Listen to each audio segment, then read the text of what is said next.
በአዲስ አበባ ከተማ የሚስተዋለውን የአገልግሎት ጥራት መጓደል ለማስተካከል የተቋማት ሪፎርም ትኩረት ተሰጥቶ ሲሰራ ቆይቷል፣ እየተሰራም ይገኛል። ተቋማትን ምቹ በማድረግ ብቃት ያለው አመራርና የአገልጋይነት መንፈስን የተላበሰ ባለሙያ ማፍራት ደግሞ የሪፎርሙ አካል ነው።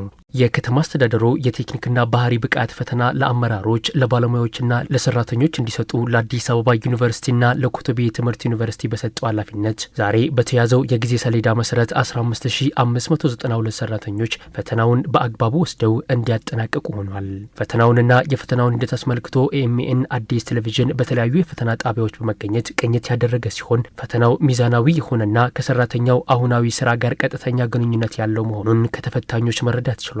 ከፈተናው ጋር በተያያዘ ቀደም ብለው ሲናፈሱ የነበሩ አሉባልታዎች በተፈታኞች ላይ መጠነኛ ጫና ፈጥረው እንደነበር የሚናገሩት ተፈታኞች ነገር ግን እውነታው ከአሉባልታው በተቃራኒ ሆኖ እንዳገኙት ገልጸዋል። ፈተናው ጠቅላላ እውቀትን መሰረት ያደረገ ነው። ሁለተኛው የስራ ማዕከልን ያደረገ ነው። ፈተናው ከምንሰራው ጋር አብረን ዴት ዱ ከምንሰራው ጋር ከአገልግሎት ጋር የተገናኘ ነገር ነው እና እኔ ከምንሰራው የተለየ ነገር አይደለም ያየሁት። ጀነራል ኖሌጅ ነው የተፈተነው። አሪፍ ነበረ። ጥሩ ነው። ይዘቱም አሪፍ ነው። በጣም ጥሩ ነው። ያው ስራችን ጋር የምንሰራው ስራዎች ጋር ተያያዥነት ስላለው እና ተገልጋዮችን እንዴት ማገልገል እንደምንችል የሚጠይቅ ፈተናዎች ናቸውና ፈተናዎች በጣም ጥሩ ነው። ሰራተኛ ይባረራል፣ የሆነ ነገር ይባላል። ፈተናው ደግሞ ከባድ ነው የሚባል ነገር ነበርና እኔ እንዳየሁት እንደሆነ ቆንጆ ነው። ፈተናው በጣም ጥሩ ነው። ቢያንስ እንደ ሰራተኛ እንደ አገልጋይ ሊመጥን የሚችል ፈተና ነው ብዬ ነው የማስበው። ሁለገብ የሆነ ፈተና ነው። መሰል ፈተናዎች ካላቸው ዘርፈ ብዙ ጠቀሜታ አንጻር ዘግይቶ መሰጠቱን የሚናገሩት ተፈታኞች ከባህሪና ቴክኒክ ጋር በተያያዘ ሰራተኛው ጥሩ ምልከታ እንዲኖረው የሚረዳ ፈተና መሆኑን ይናገራሉ። በተጨማሪም የሰራተኛውን አቅም በማሳደግ ተወዳዳሪ ከማድረግ ረገድ የላቀ ሚና እንደሚኖረውም አብራርተዋል። ከብዙ ጊዜ በፊት ጀምሮ ሊሰራ የሚገባው ነገር ነው። አሁን የብቃት ችግር አለ፣ የአመለካከት ችግር አለ እንላለን። ሰራተኛውን የምናቀበቃበት መንገድ እንደገና ደግሞ አሁን ለዚህ ፈተና ራሱ በጣም ብዙ ሰው ያነበበውን ነገር ብናይ ብዙ ነገር ይዟል ማለት ነው። ከአገልግሎት አሰጣጣችን ጋር እንደ ከተማ ትልቅ ቅሬታ እንትን ይባልብናል ከህብረተሰቡ ማለት ነው። ያንን በደንብ ፊልተር አድርጎ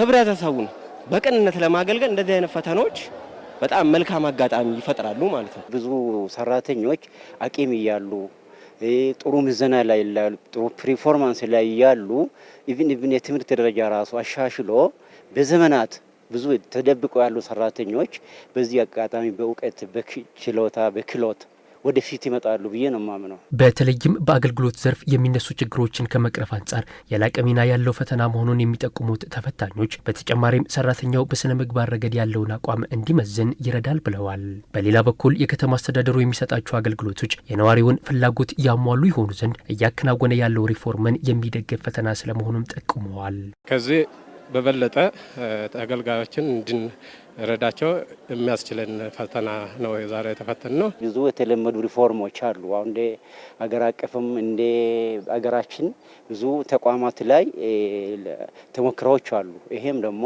እንደ ሲቪል ሰርቫንት በጣም ስር ነቀል የሆነ ለውጥ ያመጣል ብለን ነው የማምነው።